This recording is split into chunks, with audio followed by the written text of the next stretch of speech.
शहापूरमध्ये आश्रमशाळेतील विद्यार्थिनींना विषबाधा झाली आहे। जेवणातून ही विषबाधा झाली आहे। यामुळे 20 ते 25 मुली या अत्यवस्थ आहेत। गुलाबजाममधून मुलींना विषबाधा झाल्याची प्राथमिक माहिती आहे आणि या सगळ्या मुलींवर सध्या उपचार सुरू आहेत। आणखी माहिती घेऊ आपले प्रतिनिधी अनिल वर्मा आता आपल्या सोबत आहे। अनिल, सौरभ, शहापूर तालुक्यातील भातसे या परिसरामध्ये असलेल्या मुलींची आश्रमशाळा आहे।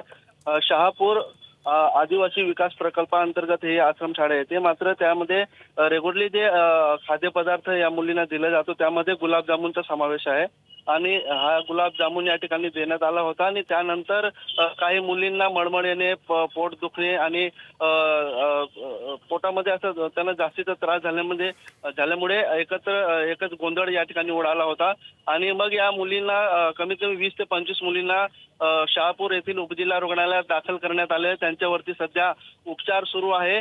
मात्र यामध्ये हा आकडा जो आहे तो अजूनही वाढण्याची शक्यता आहे आणि सध्या या सर्व मुलींवरती शहापूर तालुक्यातील उपजिल्हा रुग्णालयामध्ये या ठिकाणी उपचार सुरू। मात्र एकच या घटनेमुळे परिसरात गोंधळ उडाला आहे।